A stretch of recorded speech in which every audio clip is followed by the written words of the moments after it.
Let's see the reaction. I've never waited on bated breath before. This is what that expression was. You've got to be kidding, man. So our Monday morning mailbag on a Tuesday afternoon, it did wind up getting pushed to today, to Wednesday, which muddies the brand, but at least we're doing it. That is something. So This hello. changes everything. Everything has been changed. Welcome to the Walk-Off, everybody. I'm Scott Belford, joined as always by the best co-host in the biz, Adam Mack. We are sitting at, by the way, episode 419. Are we going to have a 420 celebration on Friday? A puff kind of Passan, maybe Jeff Passan has some big news for the Blue Jays. That would really tie this all together really well. Puff, Passan. I love it. Let's get Jeff Passan on for the four. I bet you know what? If you DM him on Twitter with that hilarious line, he might just do it. He might just do it. Believe me, I have DM'd Jeff Passan many a times trying to get his attention to come on the show. No go. Speaking of possible guests, though, Alan Rodon, one of the Blue Jays' top prospects, a guy who very well could see his major league debut in 2024, and there's even a slim possibility of him landing that fourth outfielder position right out of spring training, depending on his performance. He is going to join us next Tuesday. Hopefully, Adam, you can join. If not, no big deal. We will go solo. I'll be there. And then Chris Black at Down to Black. I'm always down to Black. Listen, if you are a fan of the Blue Jays and you are not following it Down to Black on Twitter, you're doing yourself a disservice. The man is the king of threads. Nobody deep dives individual stats quite like Chris Black does. So excited to have him back on the show. Don't have a day locked in yet. He's in the Bahamas as of tomorrow until Monday. So he's got this like mini vacation lined up there. And he said as soon as he's back from the sun that he will join us for some Blue Jays talk. So lots of guests lined up over the next month. It's always a busy season for us when it comes to getting these guys, minor leaguers, major leaguers. We'll keep you posted, I guess, is where I'm going. You looked like you were about to jump in, and then I was winding down, and then you didn't. So this is no, sorry. My what do they call it? My mask had slipped. My autism mask had slipped. Sorry, I was not being a good active listener. I was reading other comments. I was prepping for the show. While you were doing your intro, and sorry. You're multi-talented, and why prep beforehand when you could do it during the show? Let's get into it, buddy. You're ready to go. I can just tell. Well, I just wanted to start with this one off the top. This comes from last week's mailbag. Marcus G commented. So this one just wins the comments in the mailbag. He quoted us at the start of last week's mailbag when we said we were raw dogging it for 30 minutes before we hit the record on YouTube today, which, by the way, we also did for this morning as well. So if this mailbag's short, it's because we've run out of time because we spent about 35 minutes doing our preamble with the Patreon side of stuff. So a lot of good conversation there. Patreon.com/thewalkoffpodcast. But Marcus G quoted that and says, I don't know how to say this, guys, but usually you're supposed to hit record before the raw dogging starts. And that one made me laugh. Very smart. So Mantis Toboggan says, how do we pin this comment? So we pinned it. There we go. That's the Dr. Mantis Toboggan. Yes. MD. All right. Let's get to it then. Last week on Mailbag, we talked about the compensation draft picks. Mm-hmm. Do they ever turn out to be anything anyways? Is it a throwaway thing, right? Like this came on the heels of a qualifying offer being extended to Matt Chapman. And I found after that episode on MLB.com, this is an article from 2018. So keep in mind there's 5 new years of draft picks to be added, although none of them have probably made the MLB yet. But this is an article of an all-star team of active players drafted as compensatory picks. And I was surprised by this list. In hindsight, I shouldn't have been because it's just a second-round draft pick, basically. Second, third, fourth-round draft pick. And those work out all the time. They work out all the time. Probably just as often as first-round draft picks, to be honest. So, at first base, Joey Gallo. Pretty good. Pretty good.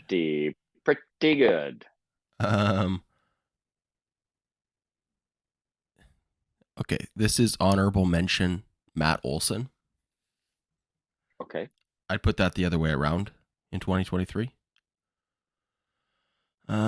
Josh Donaldson at third base was a compensatory draft pick by the Cubs at 48th overall in 2007. So there you go.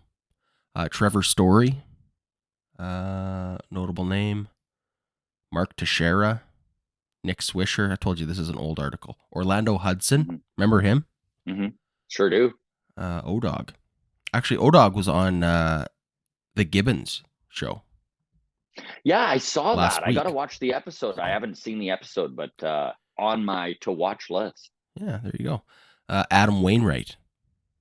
Pretty decent. There you go. James Paxton. Canadian. Maple Ridge boy. So, also, I'm pretty sure, just double check, I saw this. Oh, honorable mention below Adam Wainwright, Jose Barrios. So, little Blue Jays tie there. 32nd overall by the Twins. So, there you go, man. It sometimes turns into something. I just thought that was a cool article.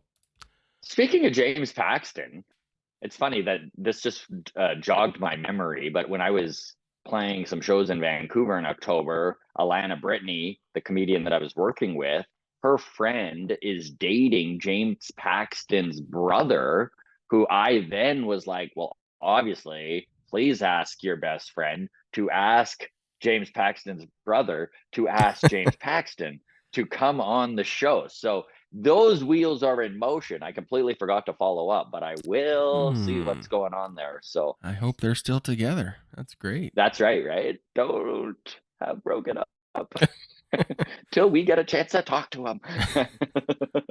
Exactly. Okay. From Twitter, Mitchell DM'd us and said, guys, why was DeMarlo Hale hired? And what is an associate manager? That's someone who manages the associates. That's right. So any law student should be aware of this. Who's DeMarlo Hale? Most Jays fans are going to remember DeMarlo Hale from his stint with the Blue Jays during the 2015-2016 years, the ALCS visits. He was the bench coach, I think it was. Maybe double check on that. Yeah, he might have been. Yeah, bench coach, and which I also don't know what means. What's a bench coach? Well, it's like this. I feel like it's the second and in charge. I don't know exactly. I think so? We should actually get a bench coach on the show and ask him his details, what he needs to do, what his job is. That's actually a good idea. We should have asked Mark Shapiro when we had him on, like, hey, what the fuck does a bench coach do? I think they're just handing out titles at this point, like associate manager. I kind of laughed at that one. I'm like, what is the associate to the manager? Like, is it the associate to the regional manager? Yes, that's right. I thought Don Mattingly was the associate man. What is Don Mattingly? Don Mattingly is now. If you say bench coach, I'm going to flip. No, the coordinator of offense, the offensive guy who. Something like that. Man, there's more fake titles than this is like Game of Thrones. You know where like every city pretends to have a king? Warden of the North, Don Mattingly. Yes. Like, come on, man. You're killing me here. I mean, the lip service that the Blue Jays gave for bringing DeMarlo Hale back was that he is going to be exactly what Don Mattingly is, but on the defensive side of the game. So he's going to be kind of coordinator is not the word. Now I'm just using football words. But the defensive strategist, there it is. That's the word, defensive strategist. and Don Mattingly is the offensive strategist. But we're all aware that the Blue Jays are very much a collaborative bunch. They are going to have a gaggle of khakis, Gaggle of right? khakis, yeah. Bringing together all the information. It's just the way baseball's gone. I think that DeMarlo Hale is a very, very knowledgeable man when it comes to the baseball side of things, just the actual playing the game. I think that bringing him back is a good move. Now, where does he fit? I don't know. It's an interesting coaching staff they're assembling. I would love to actually hear what everyone thinks about this on the grounds crew. Like, does DeMarlo Hale being involved please you with where this coaching staff's direction is going? It feels like they're just running everyone back and then adding a few extra pieces here.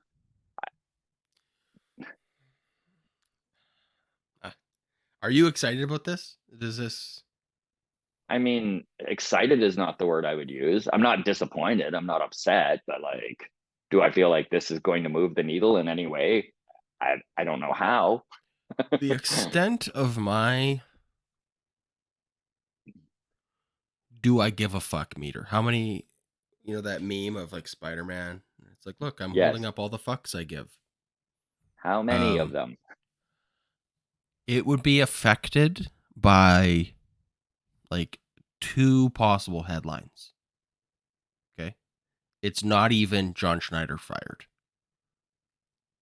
Means nothing to me. Does not move the Richter scale. Pete Walker signs with whatever team. That is alarm bells going off for me. Mm-hmm. Short of that, if the Blue Jays were to hire or replace John Schneider, rather, with a bona fide, no doubter, Hall of Fame manager, I mean, a Bruce Bochy type, right? Yes. A Terry Francona. That, I'm like, okay, this is something. This is a significant move. Anything else, mm-hmm. I'm like, I don't know what the fuck difference this makes. This is still a 91 win team. Like, that's where I'm at with. So, measure my enthusiasm for DeMarlo Hale as an associate manager based on that, because it's pretty low on my list of giving a fuck. No offense to DeMarlo Hale, but no. As a what impact does this have on the team? 0.01% of a single win of a difference.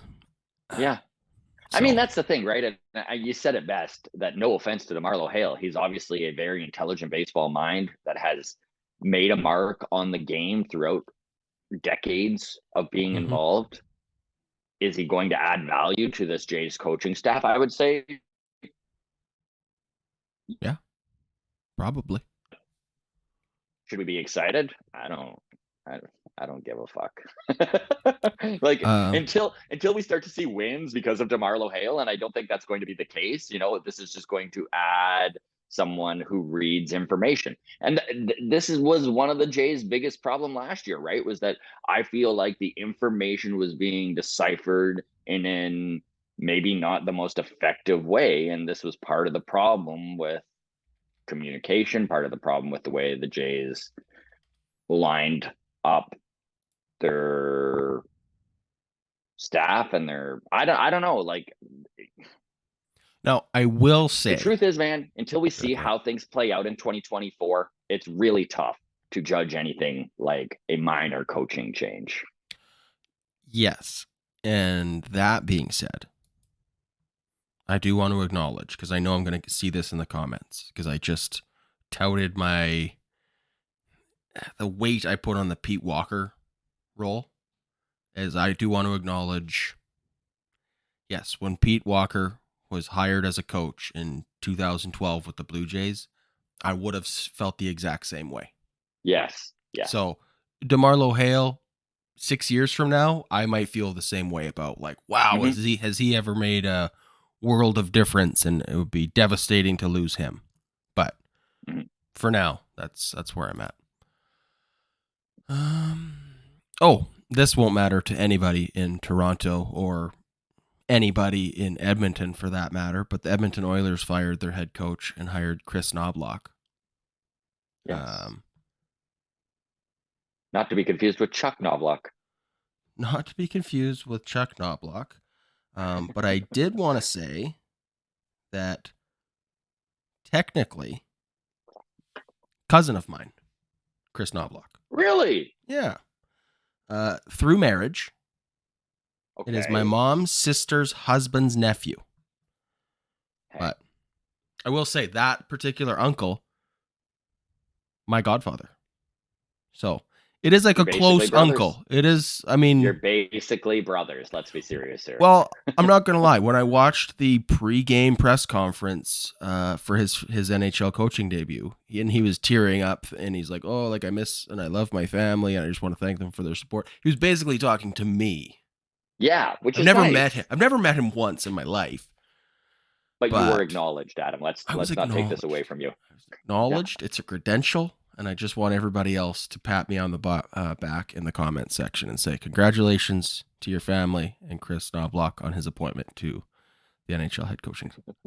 Okay, we can move on from that because, yeah, there you go.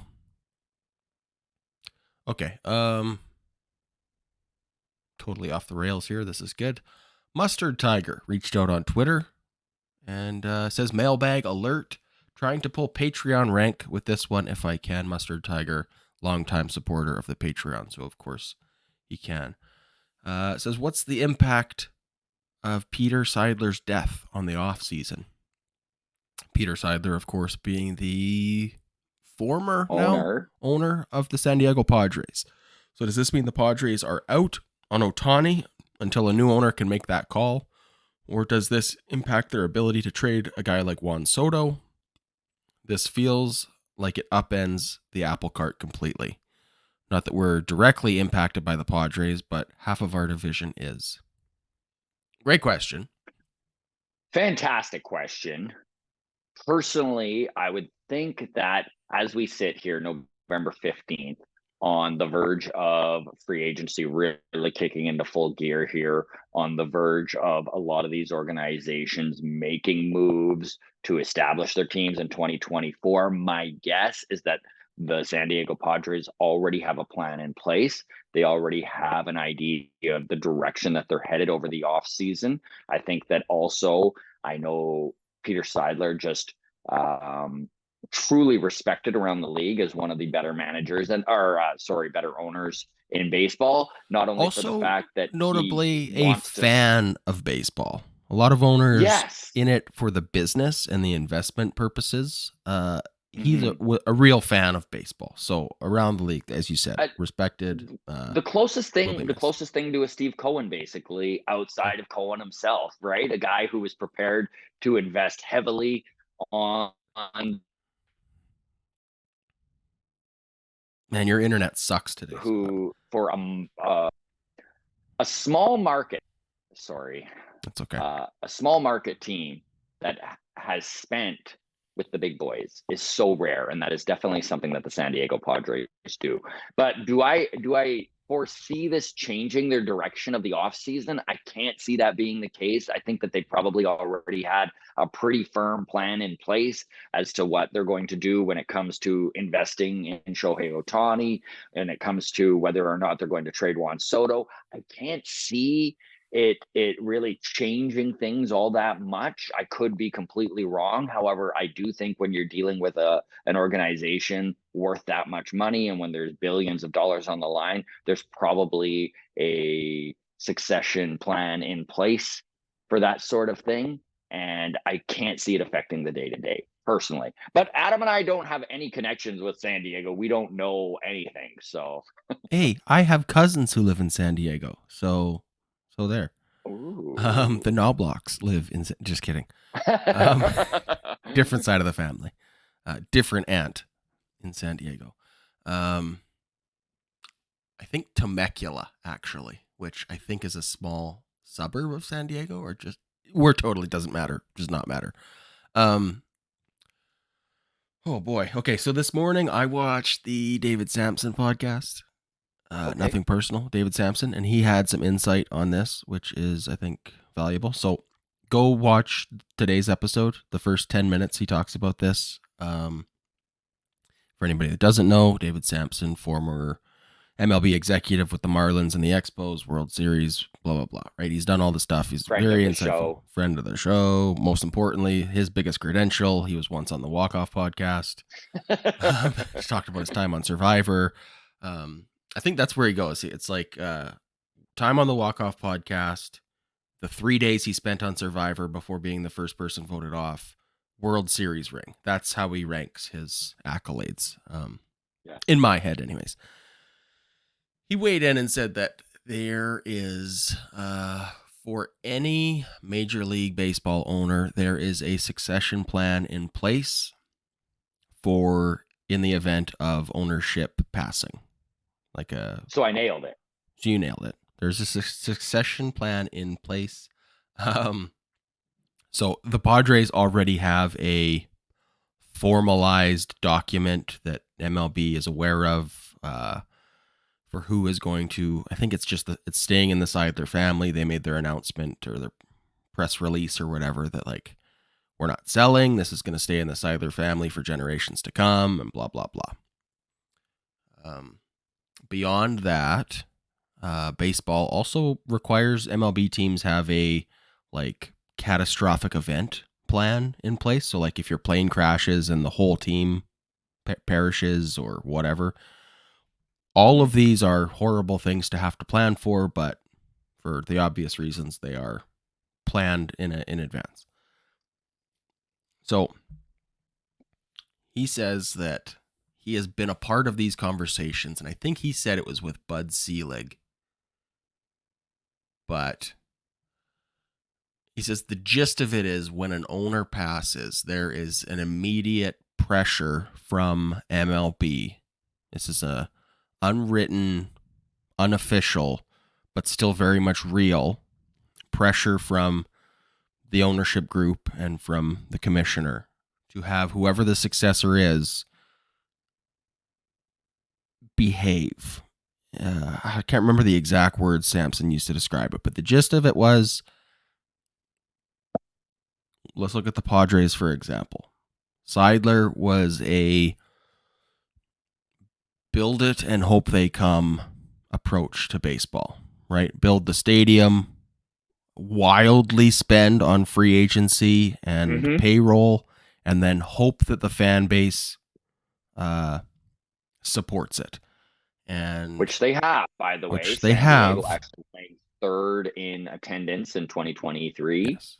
And however, 3 million people. The revenue has still been an issue for the Padres. Notably, they had that $50 million loan to cover payroll at the end of the season. Payday loans. No payday loans.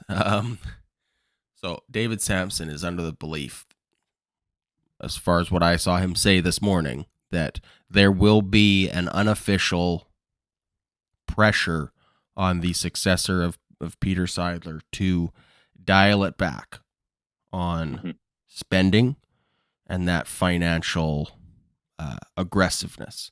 So when I read that, I think if they were in on Shohei Ohtani, just say Sidler was like, we're going for it. Here's $700 million. We already have the offer written up. Let's send it to Shohei and see what happens. I think the Padres are out on Shohei now. I think that if that's the case and pressure from the ownership group and whatever is like, hey, you need to be more responsible in your spending, that translates to not being a big offer on Shohei Ohtani. And I think it also translates to a very possible trading of Juan Soto. And some of those other guys who were trade candidates for financial reasons. So I think Padres out on Shohei and more likely to trade and shed salary this offseason. So I don't know. That's where I'm at on it. But For real, anybody that was interested in the botched job that I was just talking about, just go watch the David Sampson podcast from this morning. Yeah. It's the first 15 minutes of the show, and he does a much better job explaining it than I do. Great stuff. Mustard Tiger, really awesome question, by the way. There you go. Okay, next one comes from Deb. DM'd us on Patreon and says, what are your thoughts on the prevalence of batters getting significantly hit by pitches? Over the season, I remember hearing, well, Manoah's going to hit some guys. That's normal for him. And remembering that hit in the face on Taylor Ward, is it reckless endangerment to send pitchers like Manoah out on the mound? Does baseball culture need to change to reduce this? For example, a more significant penalty for hit by pitch, such as when the player has to leave the game, results in a run scored or at least 2 bases awarded instead of 1. I may be overreaching and welcome your thoughts. So Deb is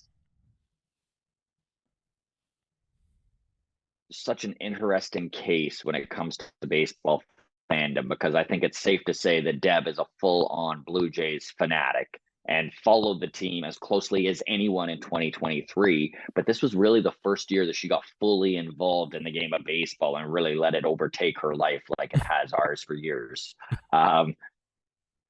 This is an interesting question in that this is something that has been a problem within the game for years.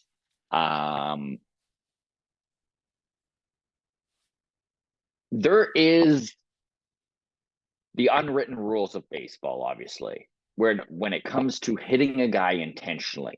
Now, for the most part, those are very rare instances. Normally, when a guy gets hit in the batter's box, it is because the pitcher is just lacking control and is going inside and misses his spot. Now, is it reckless endangerment if a pitcher is constantly missing his spot? It has caused problems in the past. There has been full-on bench clearing brawls because of it. You have seen managers literally coming out of the box and yelling, I know he doesn't have control. I know it's not intentional, but get him the F off the mound.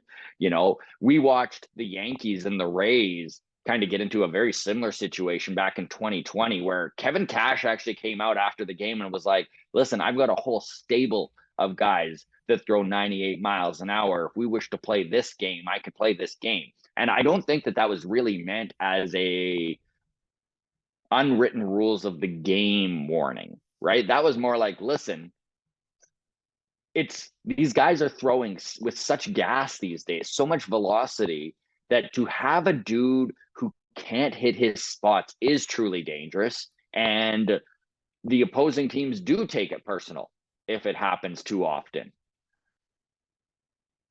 As for punishment, as for like having a rule in the books, I don't think it's a possibility. I just don't think it's something that can truly be enforced, especially when it comes to, and Adam, feel free to step in here, but when it comes to a guy losing his control,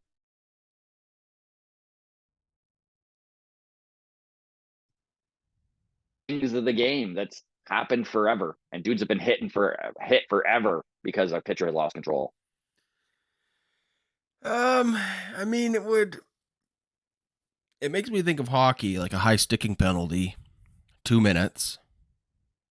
If the victim of the high stick is bleeding, it's a double minor, like period. You could fucking smoke a guy, but it hits him with the blunt end of your stick and it doesn't draw blood. It's just 2 minutes. And then you can have like the most incidental contact, but it just happens to catch him in a soft spot under the eye or in the lip or whatever. And if, refs go and they're like in there, like a dentist. Yeah. And they're like, oh, there's blood on the gums, 4 minutes. And it's like, it's one of those rules that like we all kind of know or acknowledge is like broken, but like it's just the fact of the game. The idea that, okay, so rereading Deb's comment here of like hit by pitch, you get your free base. But a significant hit by pitch, like where a player has to leave the game, right? Like concussion or broken finger or whatever, right?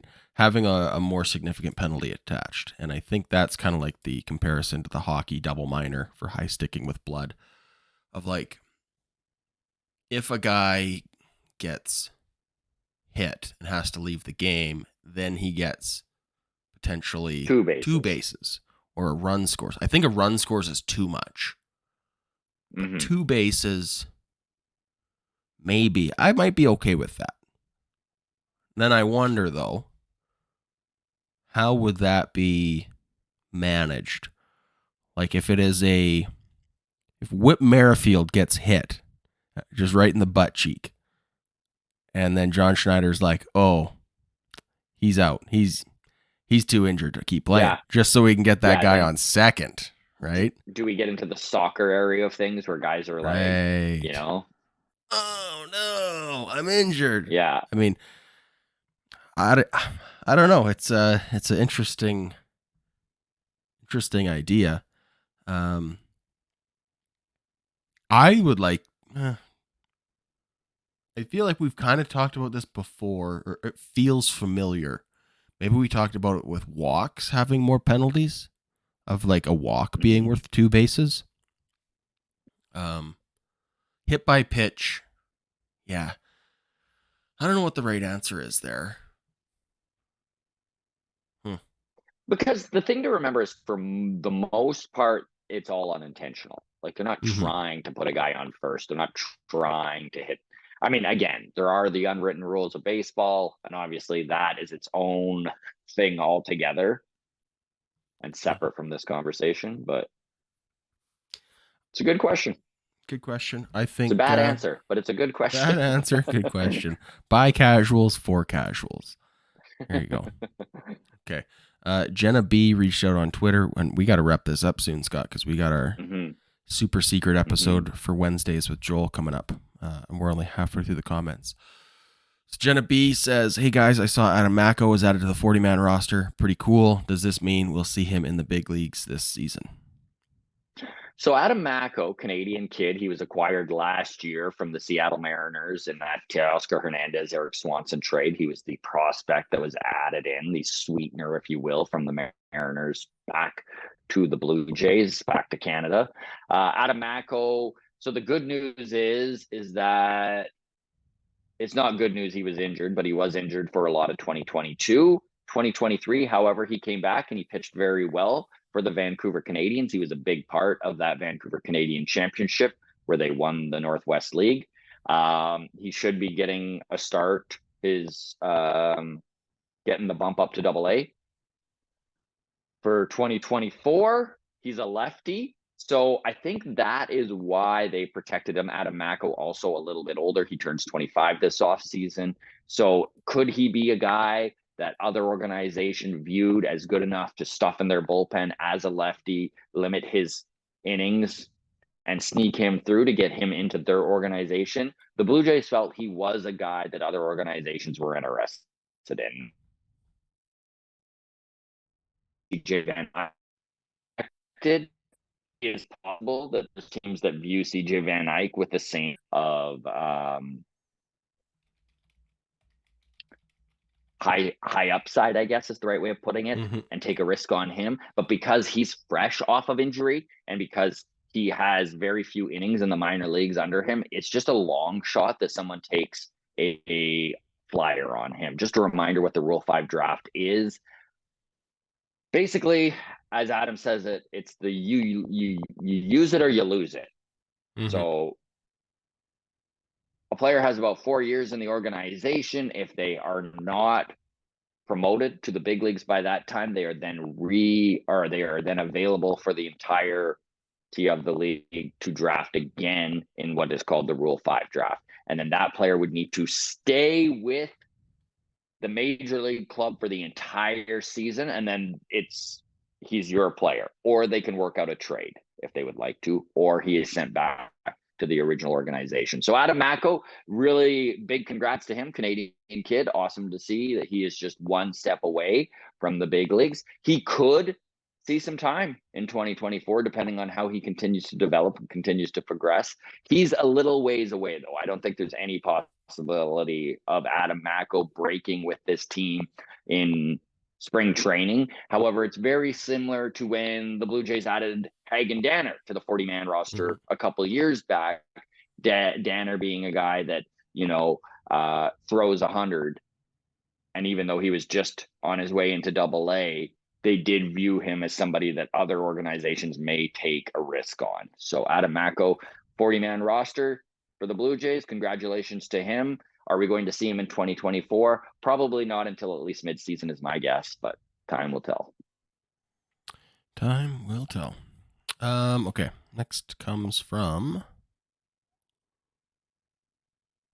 Andrea Sims.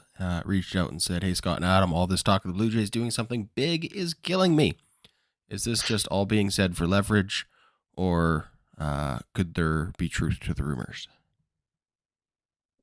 So one of the more respected analysts in Major League Baseball, Jeff Passan, came out a couple days ago in an article with ESPN and stated that the Blue Jays organization, he's heard rumblings, they really would like to do something big.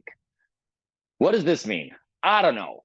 Okay, here's what we do know. We do know that Mark Shapiro, in his postseason press conference, mentioned that the budget is probably going to stay right around where it's at. Now, yes, there have been many guys who went to free agency, so there is money off the books, including that $20 million from Hyun-Jin Ryu. Despite there being money to spend, there is a unicorn budget to pursue Shohei Ohtani. Many of these organizations have that unicorn budget, right? Lots of teams are going after Shohei. He's going to decide what he wants. Are there other big moves out there? Yes, I think Cody Bellinger would be considered definitely a big-time signing. He's the guy you probably have to dish out somewhere between 150 to 170 in 6 years to snag. Are there other options outside of the free agent market that could be considered a big move? Absolutely. And I think that's probably the most likely route we see the Blue Jays go if they do make a quote-unquote big move. What is the chances of it? I don't know. Now, obviously, the Blue Jays are going to increase ticket prices going into 2024. This has already been announced for both season ticket holders and just general admission altogether. Prices are going up. They are going to be finished their final leg of the renovations that they've been doing over the last 18 months. There's mega renovations happening as we speak on the 100 levels. They're going to be adding all sorts of premium seating, corporate seating. They want their money. They want to turn the Blue Jays into the Leafs if they can, because there's just infinite money in those corporate dollars. Ladies and gentlemen, if the seats sit empty. Could this lashback or the pushback from the fans, I guess is the right way of putting it, this offseason? I've never heard of Backlash pronounced lashback. That was great. Thank you, Backlash. I don't know why it didn't even come to me even after I said lashback. I'm like, that sounds really wrong, but I don't know what I'm doing wrong here. I'm gonna start saying that. Lashback. The lashback. The lashback. The backlash from the fans. Because, dude, we watched after 2022 the disappointment of the fans. We watched after the disappointment of 2021. There was nothing quite like the backlash, the lashback of 2023 from the fans. There was just like a very unsatisfied group of Blue Jays fans, very vocal. So does a big move make sense here to maybe kind of qualm that dissatisfaction and sell tickets? Because that's what they want, right? They need tickets to sell here, especially with investing all this money in renovations. Could a big move make sense? Absolutely. Are there options out there on the trade market? There sure are. We just talked about San Diego, and they're not alone. They're not alone. There are some, I know Chris Black, who will be joining us hopefully next week, but at Down to Black, you should definitely check out his thread on why the Blue Jays are in a prime position to make a major trade. And basically, it's because there is a section of major league organizations currently that their TV revenue looks like it's going to go down in 2024, and they may need to shed some payroll. And whenever a team needs to shed payroll, the easiest way to do that is trading one of your mega contracts. Mm-hmm. Is that something that the Blue Jays could do? Absolutely. Time will tell.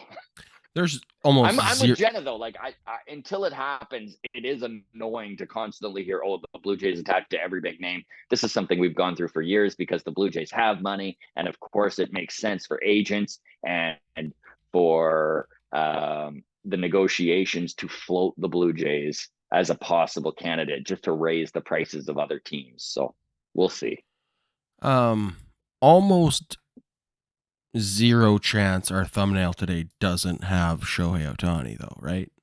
Like Jeff Passan, Shohei Ohtani, breaking news, something like that, right? But what about the lashback? Flashback. Yes.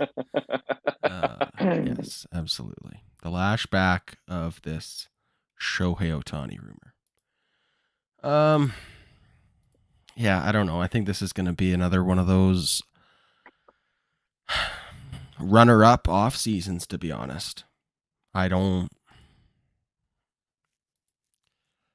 I being too harsh by saying that that's how the last couple off seasons have felt? Well, Adam, my God, we were on the verge of getting Jose Ramirez, it felt like, and didn't. And I mean, there's still shit coming out about that. We got Matt Chapman instead, right? Yeah, like just, anyways. Jose Ramirez, the Blue Jay that never was. That's the only problem with being tied to these big names, right? Is there is disappointment when you don't land it. My favorite is when the big names come out mid-season, like Justin Verlander, and goes, "Oh, I was gonna sign with Toronto. I had my plane tickets booked," and then at the last minute, I was like, "Oh, no thanks, gross. Toronto, yuck." Okay.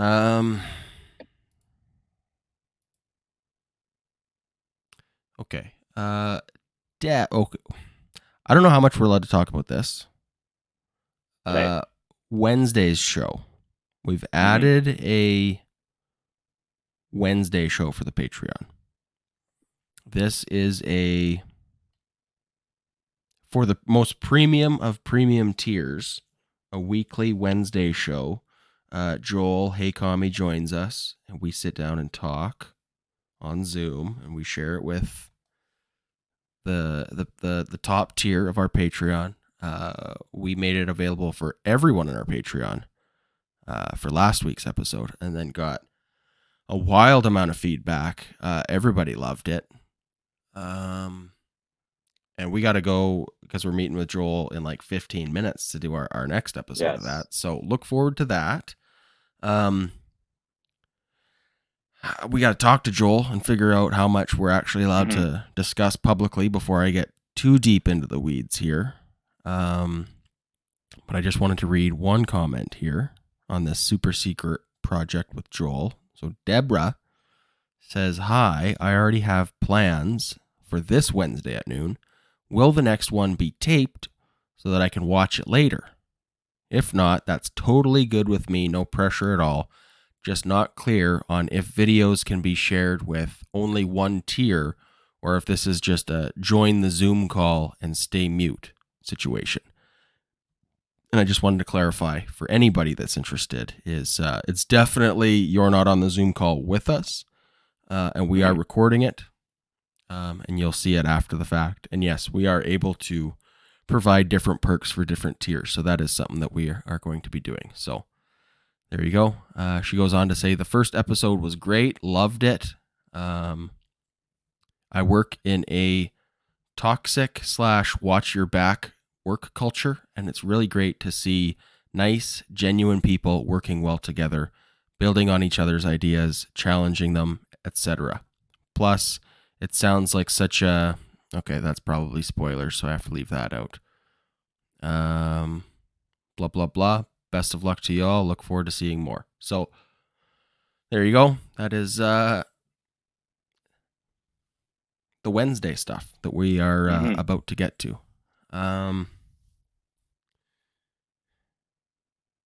Without getting into the details or for who or what it is or anything like that, I think it's safe to say we could say we're writing a baseball show, right? Or is that too much? Well, you've said it now. You've said it now, Scott. Yeah. Okay. There you go. Well, we'll just say it. We are working with Joel, who's a big time Hollywood TV show writer. He's got a lot of pride. Yes. Everybody knows he's writing a Tommy John biopic, and there's a lot of people who are heavily invested in Joel and want more from Joel. Yes. So this is a project that you and I and Joel have talked about for a year plus now. Kind of throwing ideas back and forth just in text and, hey, wouldn't this be fun? And now we're getting serious about it because people are on them. People are like, Joel, you gotta actually make this. This is we want more from you, and this would be fun. So, anyways, blah blah blah. The details, if you're interested, it's about an hour every Wednesday on the Patreon. Yeah, okay. We got a couple minutes here, and then I got to grab a bite to eat before Joel joins us. So let's get to these last two questions really quick because I do want to get to them. So Wyatt. Question from Patreon for the mailbag. What do you guys think the chances are Christian Yelich gets traded this offseason? And if he does, would it be someone the Jays would be interested in or not? So the Milwaukee Brewers are a team to watch. They very much are maybe not in the same boat as the San Diego Padres, but are definitely going to be shedding some salary, and they may even be in a retool, rebuild phase of that organization. I think with Corbin Burns being a free agent at the end of the year, I don't think he's going to be a Brewer come the start of 2024. I think that Brandon Woodruff is gone. I think that we very well could see them try to move Christian Yelich. And I think when it comes to eating money, they would rather almost give him away than do that. But I do believe that Yelich is going to be available. The Brewers are going to be interesting. Are there some fits there with the Blue Jays? Possibly. Big lefty bat. And Christian Yelich? How old is Cody Bellinger? What is Cody Yelich? Bellinger is 28. I don't think the Blue Jays get Cody Bellinger. I know that's one name that gets thrown about a lot. And I think we should be in on Bellinger. I was in on Bellinger for last season. I think he's going to a team like the Yankees or somebody who's going to offer him absurd money. Christian Yelich feels like I'd rather pay what's left of his salary. He's got 5 years remaining at $26 million a year. That takes him to his age 36 season. I'll tell you right now, I'd rather just pay the money. It's not my money. Than give up anything to get Christian Yelich. Stick him in left field and pay him that money. Yeah, Christian Yelich has been really good the last couple of years. He's kind of had a resurgence. I know that he definitely wasn't the player that they originally thought he would be, former MVP. Yep. MVP 2018, second in MVP votes in 2019. Then got a big contract and kind of had a couple bad years. 2020, 2021, 2022 weren't the best, but he's seen an uptick. Last year was pretty good offensively, OPS plus of 124. You know, this is a guy with 36, 45 home run potential. Lefty bat, I think arguably fits exactly what the Blue Jays are looking, but he's a bit older. 32 years old. And it's a pricey contract. It is a pricey contract. Yep, for sure. So that's where I'm at on Christian Yelich. I think I'd be okay with it as a Blue Jays traded for Christian Yelich and we didn't have to give up anything of real value to get it. I think I'd be pretty okay with that.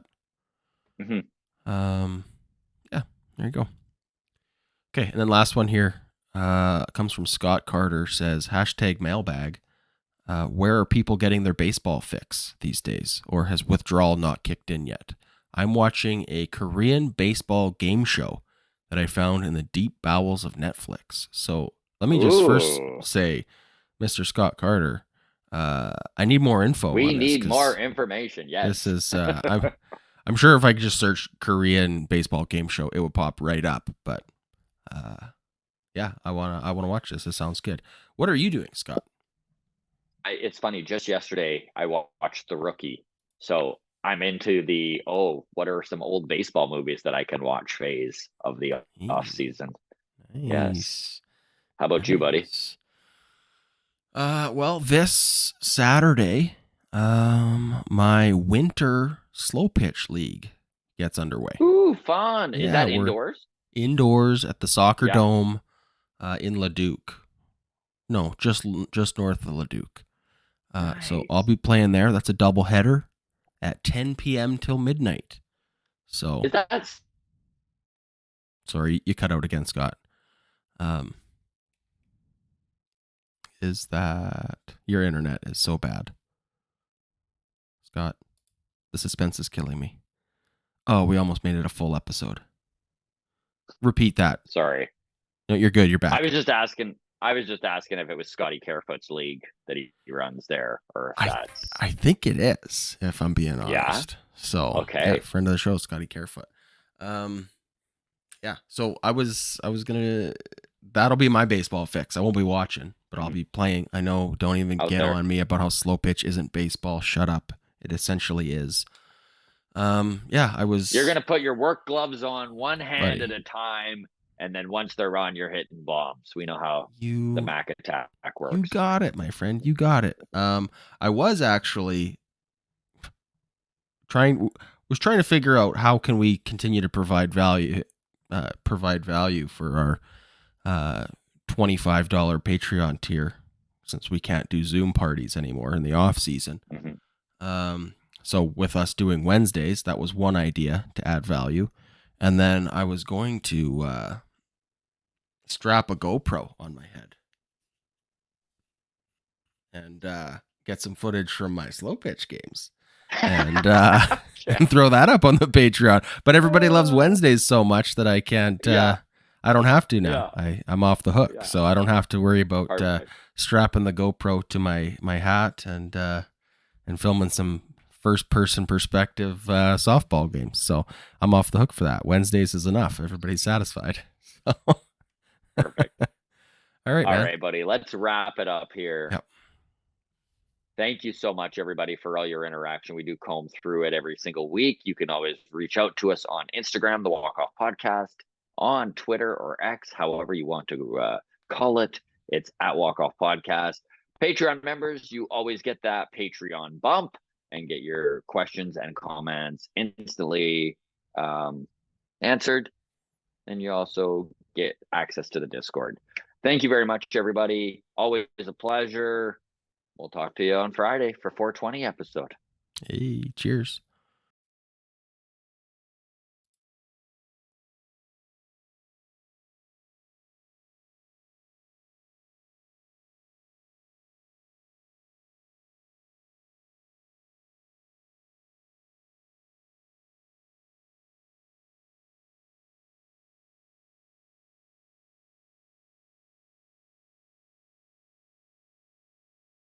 Until I'm just texting us in the group text secret ? And that is just a reminder that I want to fucking know what it is as soon as we get off of here. So this was a great tease, Joel. People can we see can't the wait reaction. to hear. People can see the reaction as I text it to you right now. Okay. Ooh, oh, we're getting it right now. Look at this. This is very excited. Let's see the reaction. I've never waited on bated breath before. This is what that expression was. You've got to be fucking kidding, man.